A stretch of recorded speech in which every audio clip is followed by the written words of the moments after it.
Hello students, आज से हम एक जो है नीट के लिए नया सीरीज शुरू करने जा रहे हैं, जिसमें हम आपको पूरा यूनिट साइटोलॉजी का, कंप्लीट यूनिट बायोटेक्नोलॉजी का, साथ ही साथ कंप्लीट यूनिट जेनेटिक्स का पढ़ाऊंगा। तो लगभग इसमें जो है 8 चैप्टर्स इंक्लूडेड है, ठीक है।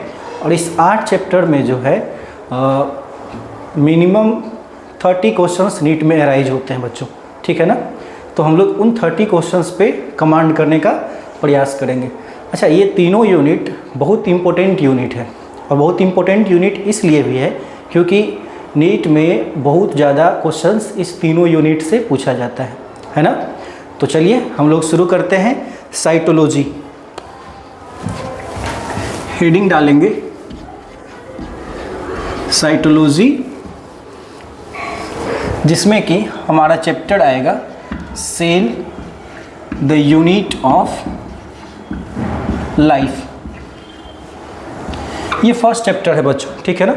Cell the unit of life से मिनिमम 3 से 4 क्वेश्चंस नीट पूछता है, और वो क्वेश्चंस बहुत ही आसान होंगे, बहुत ज़्यादा कॉन्सेप्चुअल नहीं होंगे, फैक्ट बेस्ड क्वेश्चन होंगे, छोटे छोटे कॉन्सेप्ट्स रहेंगे उसमें, एकदम ईजी क्वेश्चंस होंगे। इस चैप्टर को हम लोग 7-8 लेक्चर में कंप्लीट करेंगे, और ईजिली इसके सारे क्वेश्चंस हम जो है नीट में बना पाएंगे। यहाँ से हम लोग जो है चैप्टर शुरू कर रहे हैं, which is cell the unit of life. तो सबसे पहले हम लोग शुरू करते हैं साइटोलॉजी टर्म से, ठीक है।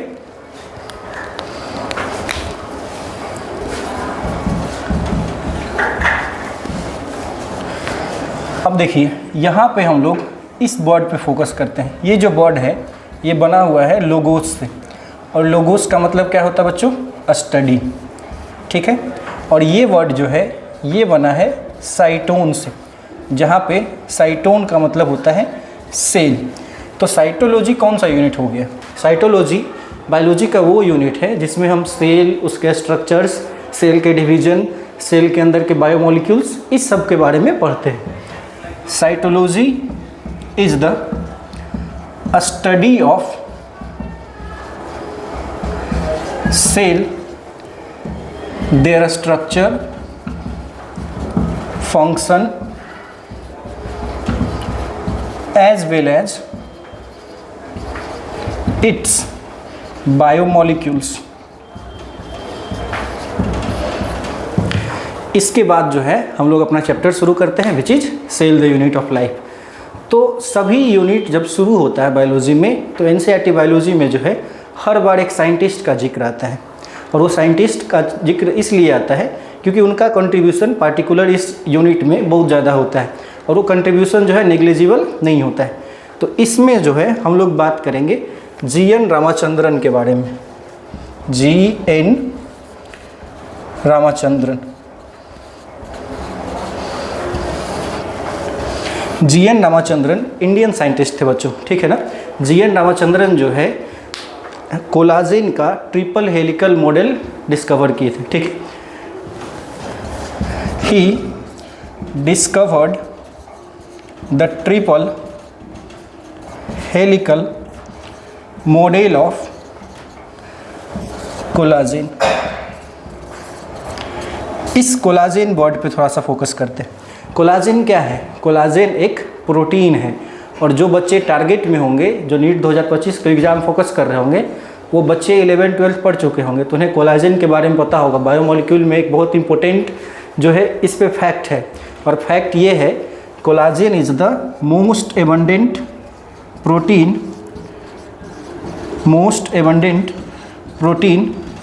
Present in animal world. यहाँ पे एक चीज़ और है बच्चों, वो क्या है कि ये तो एनिमल वर्ल्ड का हो गया। होल बायोस्फीयर में सबसे ज़्यादा एबंडेंट प्रोटीन क्या है? तो वो रूबिस्को है। वो क्या है? रूबिस्को, ठीक है। अब हम लोग थोड़ा सा ट्रिपल हेलिकल मॉडल को समझते हैं। तो डबल हेलिकल मॉडल तो सबको पता होगा, आई थिंक, डीएनए। ये क्या है? डबल हेलिकल मॉडल किसका? डीएनए का। इसी के जैसा ट्रिपल हेलिकल मॉडल होता है। इसमें एक और जो है हेलिक्स जुड़ेगा, कंबाइंड होगा, उसे हम लोग क्या बोलते हैं? Triple helical model.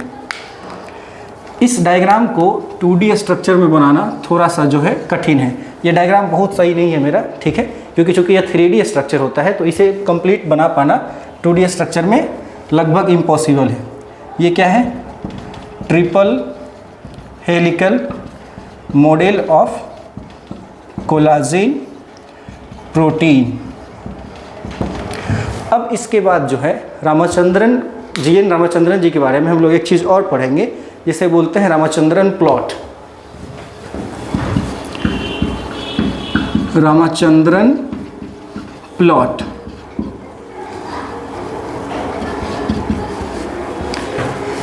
Ramachandran plot जो है वो टेक्निक है जिससे प्रोटीन का इंटरनल स्ट्रक्चर, उसका बॉन्ड्स, उसका एंगल्स हम लोग पता कर पाते हैं, ठीक है। It is used to determine the protein internal structure including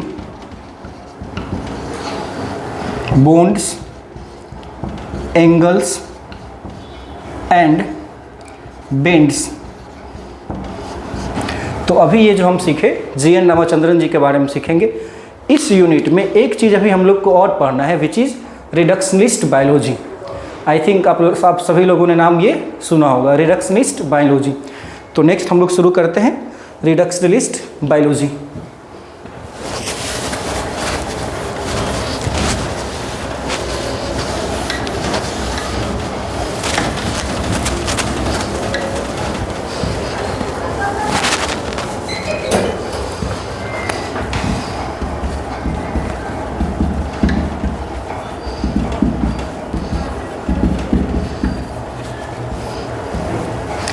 reductionist biology जो है फिजिकल साइंस और केमिकल साइंस का कंबाइंड अप्रोच है किसी भी लिविंग ऑर्गेनिज्म को समझने के लिए, ठीक है। It is physio chemical approach for studying and understanding living organism.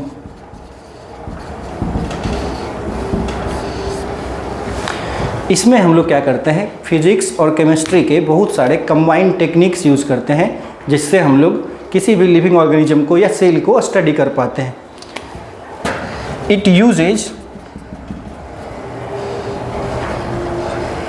It uses combined technique and skills of physics and chemistry to simplify the understanding of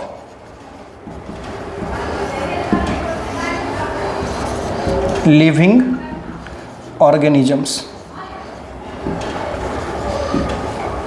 अभी हम लोग जो ये चीज़ पढ़े, ये चैप्टर अभी शुरू नहीं हुआ बच्चों, ये हम लोग सिंपली अभी समझे इस यूनिट में किनका योगदान ज़्यादा था। तो हम रिपीट कर देते हैं, GN रामचंद्रन का सबसे ज़्यादा योगदान था, वो जो है प्रोटीन के स्ट्रक्चर्स पे डिस्कवरी किए थे और वो प्रोटीन के स्ट्रक्चर पे डिस्कवरी किए थे और हेलिकल मॉडल ऑफ कोलाजेन को डिस्कवर किया था, डेवलप किया था उन्होंने, ठीक है। अब यहाँ से जो हम लोग चैप्टर का शुरुआत करेंगे।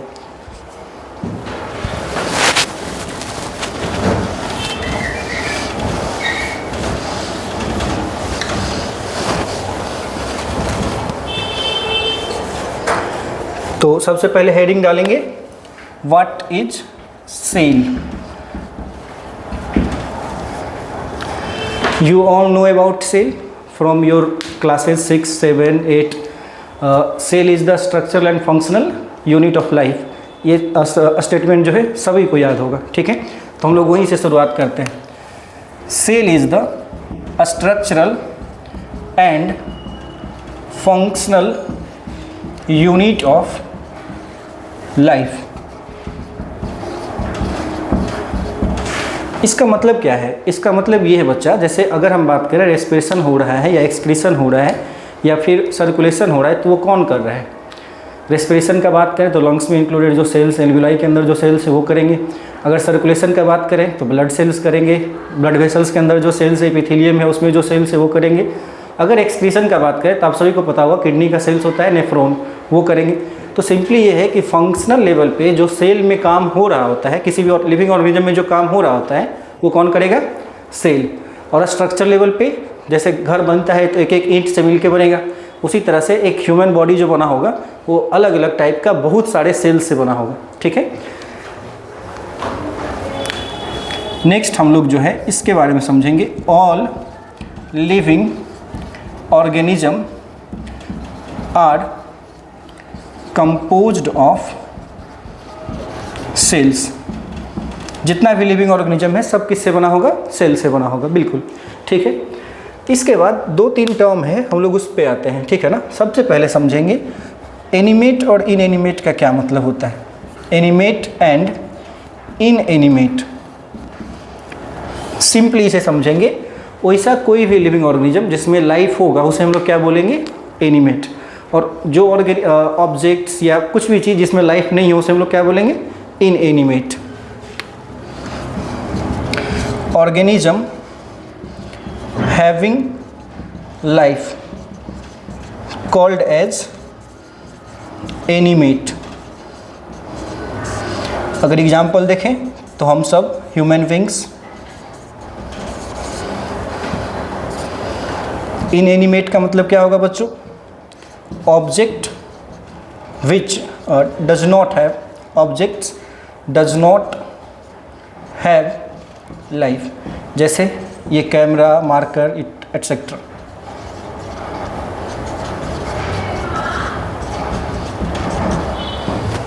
ये हो गया। इसके बाद जो है हम लोग नेक्स्ट टॉपिक मूव करते हैं। 1 मिनट इसे आप नोट डाउन कीजिएगा।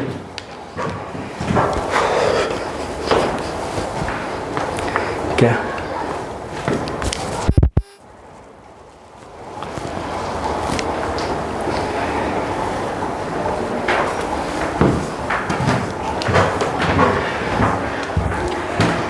नेक्स्ट हम लोग शुरू करते हैं यूनिसेलुलर ऑर्गेनिज्म के बारे में। तो जितना भी यूनिसेलुलर ऑर्गेनिज्म है बच्चों, उस सब में कैपेबिलिटी होता है कि वो अपना इंडिपेंडेंट एग्जिस्टेंस कर सके, मतलब बिना किसी के डिपेंडेंसी से वो एग्जिस्ट कर सकता है। साथ ही साथ वो अपना सारा इसेंशियल फंक्शंस भी जो है खुद ब खुद करता है। यही बताता है कि सेल जो है किसी भी लेवल का स्ट्रक्चरल और फंक्शनल यूनिट है लाइफ का। अगर सेल से कम कुछ भी चीज़ होगा तो वो लाइफ नहीं बना सकता है, सिंपली ये समझा जा सकता है।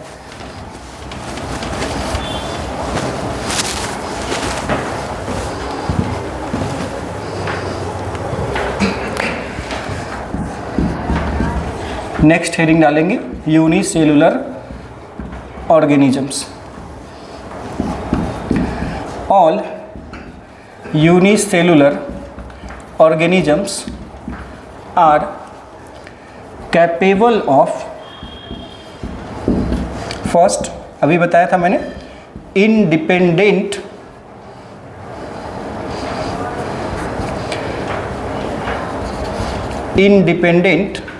Existence, second performing all its essential functions. मतलब समझ में आया बच्चों? एक यूनिसेलुलर ऑर्गेनिज्म जो है दोनों काम कर सकता है, इंडिपेंडेंट एग्जिस्ट भी कर सकता है बिना किसी डिपेंडेंसी के, यानी बिना किसी लिविंग ऑर्गेनिज्म के डिपेंड हुए, और दूसरा ये अपना सारा जो है एसेंशियल फंक्शंस, मेटाबॉलिक फंक्शंस जो है कैरी कर सकता है विदाउट एनी डिपेंडेंसी। तो हम लोग यहाँ से ये समझे कि कुछ भी जो एक सेल से कम होगा, यूनिसेलुलर मतलब सिर्फ एक सेल, जिसमें सिर्फ एक सेल भी ना हो, एक सेल से कम का स्ट्रक्चर हो, वो सिंपली क्या कर सकता है? लाइफ नहीं बना सकता है। ठीक है, any structure not complete then a cell cannot have life। और यहीं से पता ये चलता है कि सेल ही जो है स्ट्रक्चरल और फंक्शनल यूनिट है लाइफ का। Hence cell is the structural and functional unit of life. अब यहाँ से हम लोग बात करते हैं कि अगर यूनिसेलुलर की बात किए तो ऑर्गेनिज्म तो ऐसा भी है जो मल्टी सेलुलर है, तो टाइप्स ऑफ ऑर्गेनिज्म पे बात करेंगे, ठीक है। नेक्स्ट हेडिंग डालोगे types of organism based on the cell number. तो ये ऑर्गेनिज्म कितने टाइप का होगा बच्चों? 2 टाइप का, यूनिसेलुलर और multi cellular. Unicellular organism, second multi cellular organism. तो यहाँ पे समझना हमें ये है कि यूनिसेलुलर ऑर्गेनिज्म सिंपल सा चीज़ है, आपको पता ही होगा, जिसमें एक सेल हो, विच हैव ओनली 1 सेल। जैसे एग्जाम्पल क्या लिख सकते हैं हम लोग? Bacteria, amoeba etcetera. और बैक्टीरिया क्या है? Prokaryotic cell. अमीबा क्या होगा? Eukaryotic cell. Multi cellular organism मतलब which have a numerous a number of cell या a large number of cell. Example human beings. इसे आप नोट डाउन करेंगे, 1 मिनट।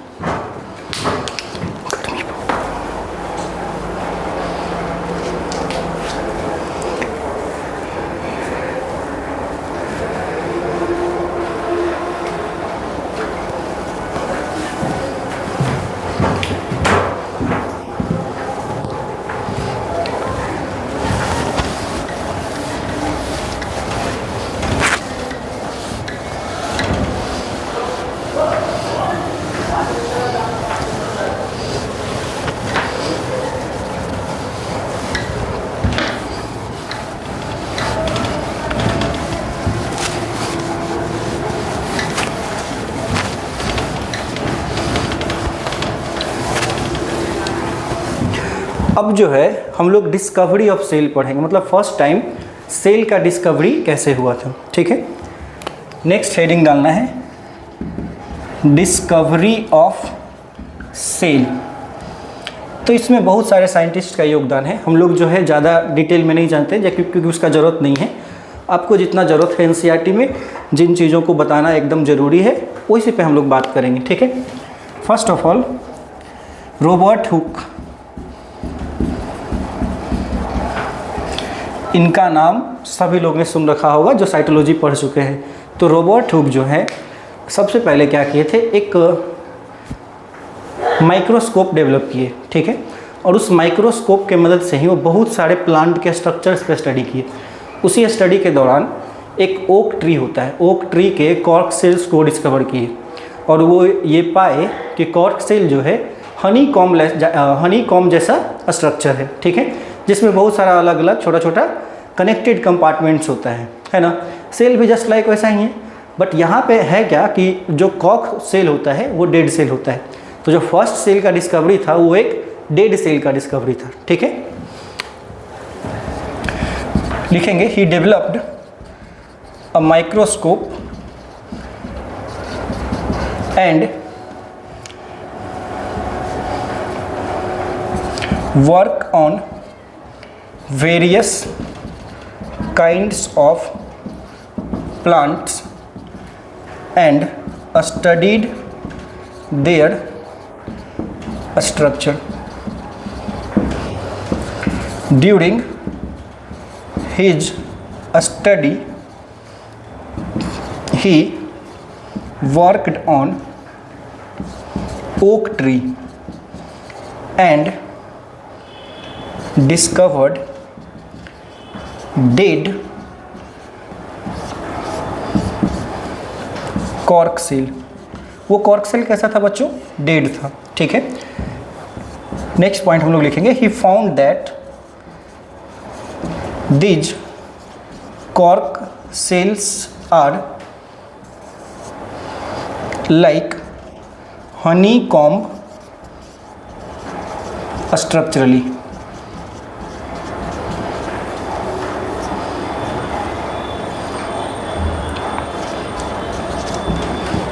ठीक है। नेक्स्ट पॉइंट लिखेंगे he also point a term which is cellulae. और what it means? Cellulae means a hollow compartment. और अगर हम बात करें सेलुली का सिंगुलर का, तो इसका सिंगुलर होगा सेलुला। ठीक है, एक चीज़ और हम लोग यहाँ पे नोट करेंगे, ये सारा जो अपना वर्क है वो पब्लिश किए थे एक बुक में which is known as Micrographia. He published all his work in the book named Micrographia। इसे याद रखना है। सेकेंड साइंटिस्ट के ओर मूव करते हैं और वो है एंटोन वोन ल्यूवेनहुक। तो सबसे पहले एक लिविंग सेल डिस्कवर करने का क्रेडिट ल्यूवेनहुक को ही जाता है। इन्होंने ही सबसे पहले क्या किया था, लिविंग सेल को डिस्कवर किया था और उसका नाम रखा था वाइल्ड एनिमलक्यूल्स।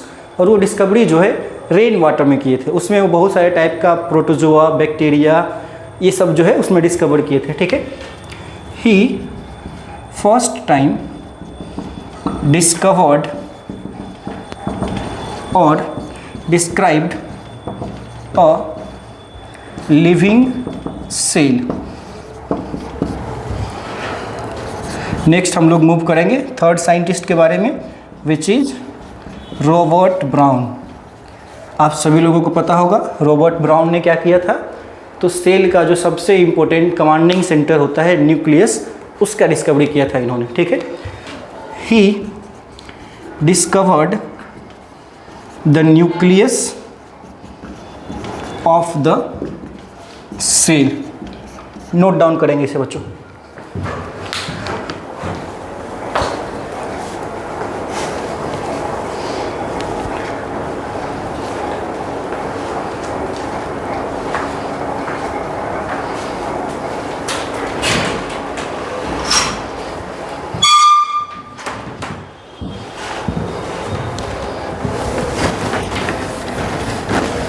अब हम लोग जो है एक बहुत ही इम्पोर्टेंट टर्म की ओर मूव करेंगे, यूनिट की ओर मूव करेंगे विच इज सेल थ्योरी। और सेल थ्योरी का नाम आई थिंक आप सब लोगों ने सुना होगा और अच्छे से जानते भी होंगे। तो मैं एक ब्रीफली इसे एक्सप्लेन करूंगा और फिर आगे बढ़ूंगा।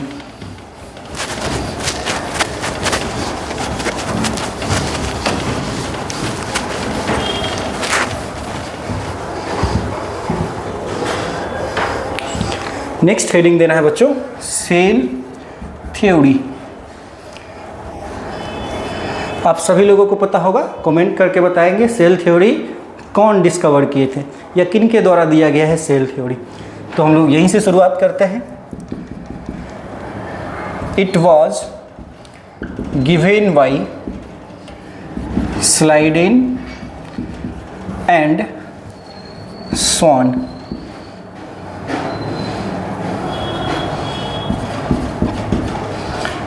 अब समझना और सीखना ये है कि स्लाइडेन कौन है और स्वान कौन है। तो स्लाइडेन जो है एक जर्मन बॉटनिस्ट, स्वान एक ब्रिटिश के जूलॉजिस्ट हैं, ब्रिटिश जूलॉजिस्ट। तो हम लोग सबसे पहले बात करते हैं स्लाइडेन पे। ठीक है, स्लाइडेन जो है बहुत सारे प्लांट्स पे वर्क किए एक साथ और उन्होंने ये पाया कि प्लांट्स जो है अलग अलग टाइप के सेल से मिलके बना हुआ है जो बाद में कंबाइन होकर क्या बनाता है, टिश्यू। ठीक है, Schleiden he examined various plants and found that all plants are composed of cells which further make plant tissues। Clear बच्चों, ये आप लोगों को पता है सेल अगर कंबाइन होता है बहुत सारा ग्रुप में, तो उसे हम लोग क्या बोलते हैं, टिश्यू। ठीक है। सेकेंड हम लोग बात करेंगे स्वान पे।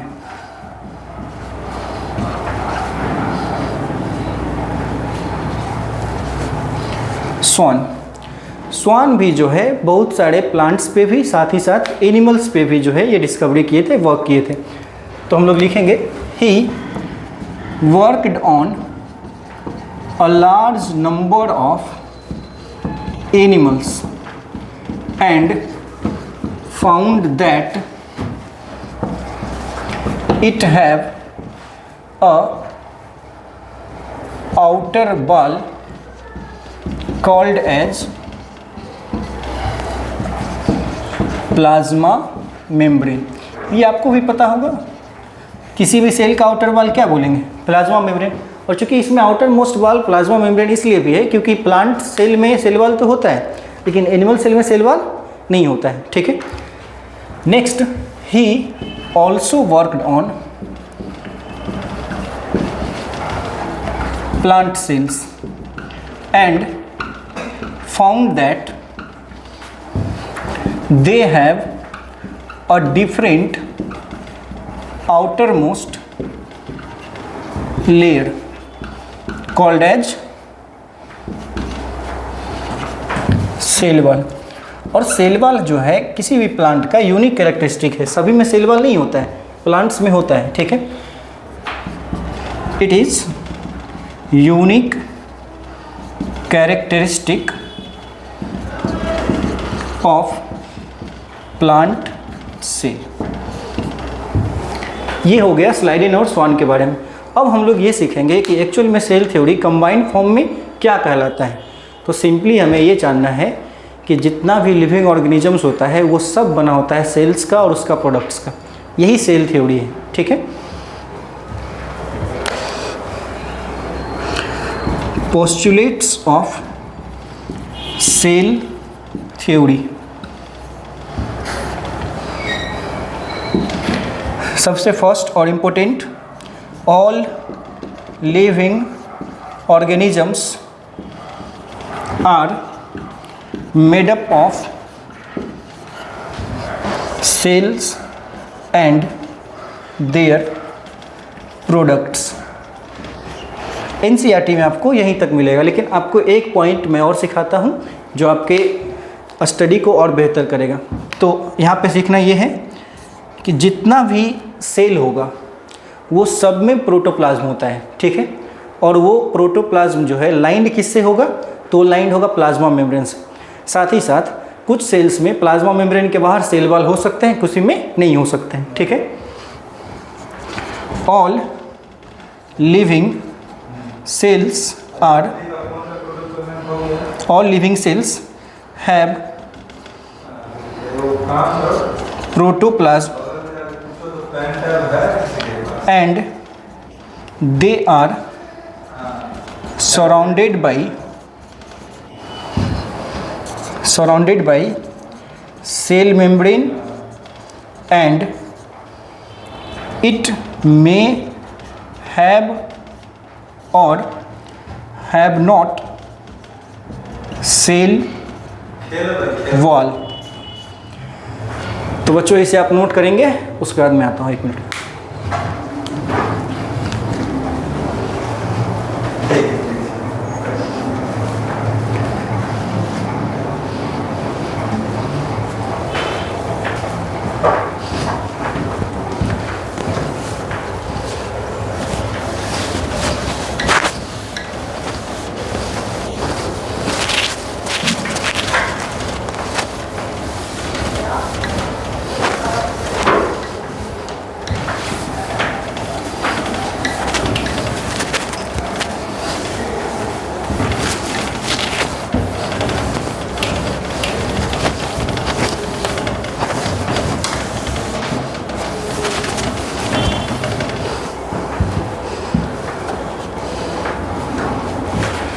नेक्स्ट टॉपिक हम लोग समझेंगे जो रुडोल्फ वर्चो का क्या कंट्रीब्यूशन है सेल थ्योरी में। ठीक है।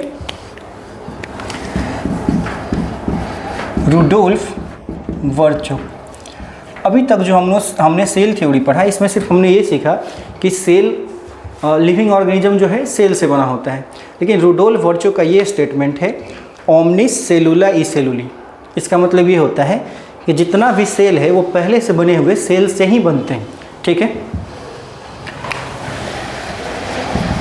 He stated that omnis cellula e सेलुली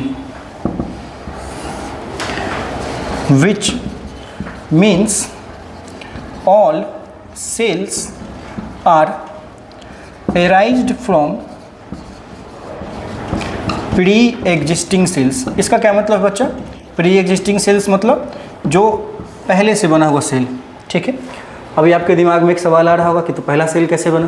पहला सेल इवोल्यूशन से बनता है। हम लोग जब जेनेटिक्स पढ़ेंगे तो उसमें सीखेंगे कि कैसे बहुत सारा नॉन लिविंग स्ट्रक्चर्स जो है कंबाइन होके एक सेल को बनाया था। ठीक है। तो अब जो हम लोग पढ़ेंगे इसके बाद वो मॉडर्न सेल थ्योरी में आएगा। ठीक है।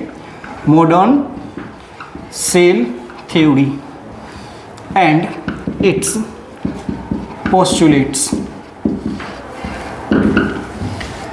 सबसे पहले तो हम लोग ये समझेंगे कि मॉडर्न सेल थ्योरी को हम लोग सेल लीनेज या डॉक्ट्रिन, सेल डॉक्ट्रिन ये भी बोलते हैं। ठीक है। Modern cell theory is also called as cell doctrine और सेल प्रिंसिपल। और अगर हम पोस्टुलेट्स का बात करें तो क्या होगा? तो एडिशनल पोस्टुलेट ये होगा। दो तो हम लोग पढ़ चुके हैं, एक हमें यहाँ पे समझना है एडिशनल पोस्टुलेट्स और फीचर्स। तो यही हम लोग ऐड करेंगे। मतलब सारा सेल्स भी कैसे बना होगा? पहले से बने हुए सेल्स से। All cells arises from pre existing cells. इसे नोट डाउन करेंगे।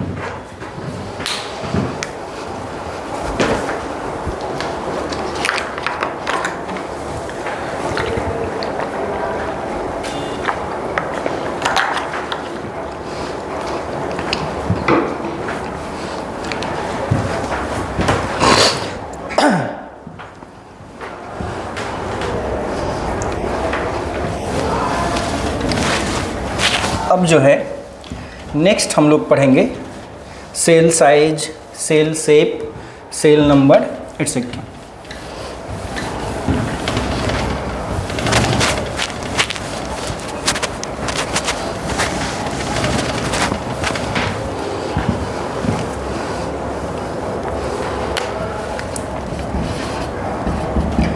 Cell size, shape and number. तो सबसे पहले हमें समझना है सेल साइज के बारे में। और ये एक बहुत सारा इम्पोर्टेंट इसमें फैक्ट्स भी है, वो फैक्ट्स नीट में पूछा जा सकता है। ठीक है। तो इसमें सबसे पहले हम लोग हेडिंग डालेंगे cell size.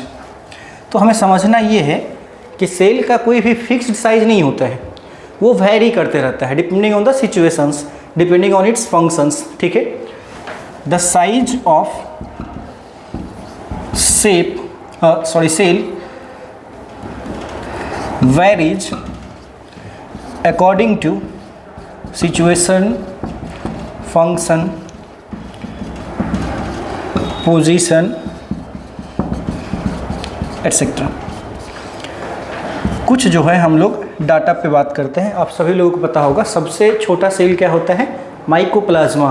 And mycoplasma are the group of prokaryotic cells which does not have any cell wall। ठीक है। Mycoplasma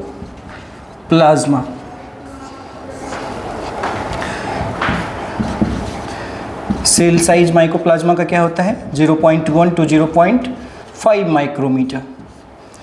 second, bacteria. बैक्टीरिया का साइज क्या होगा? 3 to 5 माइक्रोमीटर।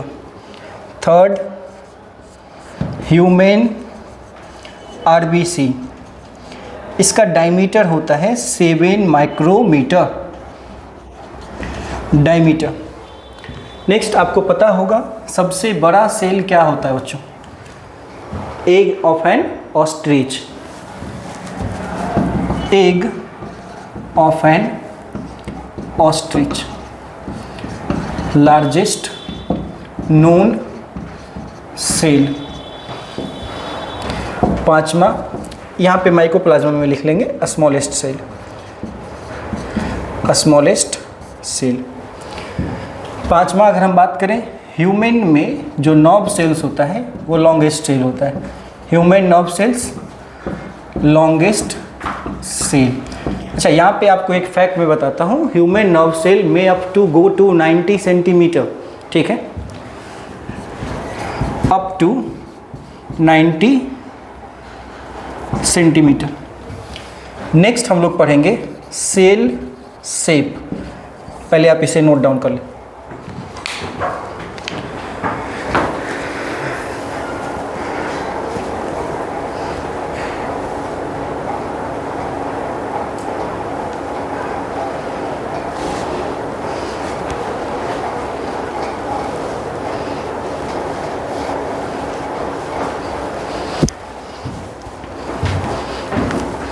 सेल शेप के बारे में हम लोग को पढ़ना है। सेल शेप का भी जो है सेम फीचर है। आपने ये नहीं सुना होगा या ये नहीं कह सकते हो कि सेल का जो है कोई फिक्स्ड शेप है कि वाइड है या राउंड है। अलग अलग सेल्स का अलग अलग शेप होता है, वो डिपेंड करता है उसके फंक्शन पे, ठीक है। सेल्स हैव डिफरेंट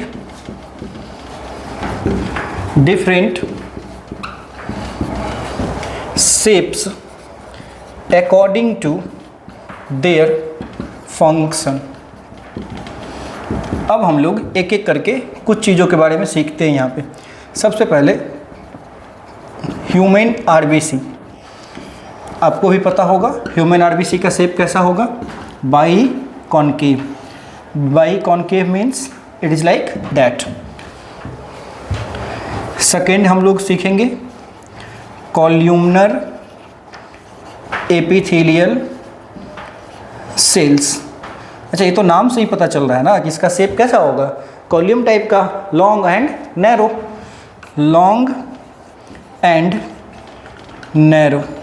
अगर हम डायग्राम देखें तो ये इसका क्या हो गया, बेसमेंट मेम्ब्रेन, ये कॉल्यूमनर सेल्स कुछ इस टाइप का। इसमें न्यूक्लियस जनरली बेसल पोजीशन पे होता है, ये हो गया, ठीक है।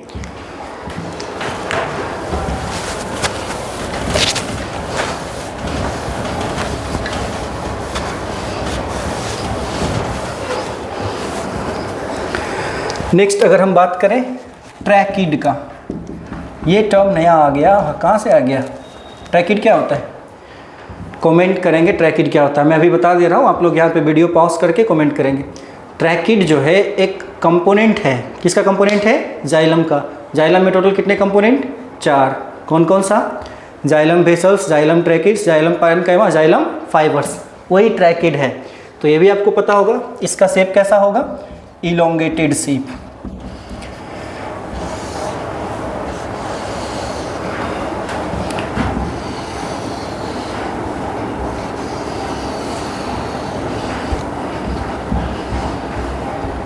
ये क्या है?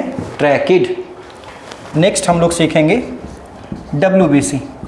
WBC मतलब वाइट ब्लड सेल्स। इसका कोई शेप फिक्स्ड नहीं होता है, और जब कोई भी शेप फिक्स नहीं हो तो उसे हम लोग क्या बोलते हैं?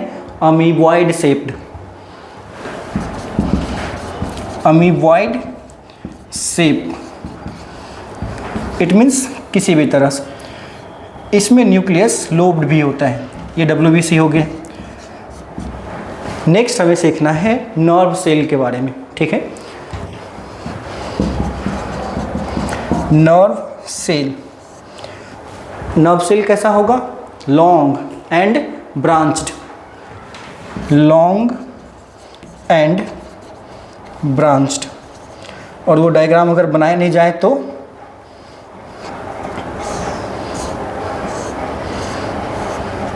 मैं छोटा सा जो है समझने के लिए डायग्राम बस बना रहा हूँ, है ना।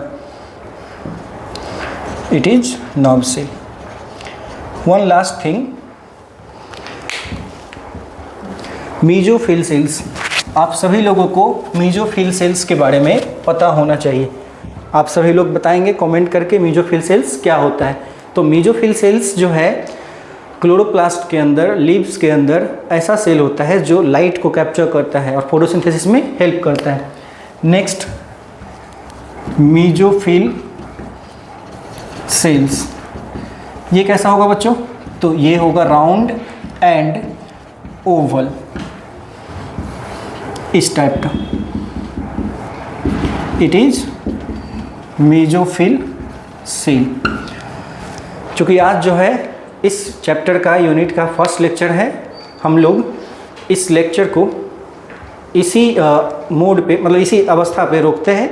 अगला दिन से जो है नेक्स्ट लेक्चर शुरू होगा। अभी 3-4 दिनों में गैप रहेगा क्योंकि होली आने वाला है। उसके बाद जो है नेक्स्ट लेक्चर हम लोग ऐड करेंगे। आप सभी लोग नीट के लिए अच्छे से प्रिपेयर करते रहिए और मन लगा के पढ़िए। हम जो है पूरा नीट तक आपका भरपूर सहयोग करेंगे। 8 चैप्टर्स का वादा किया है मैंने, वो कंप्लीट मैं पढ़ाऊँगा। ठीक है, धन्यवाद।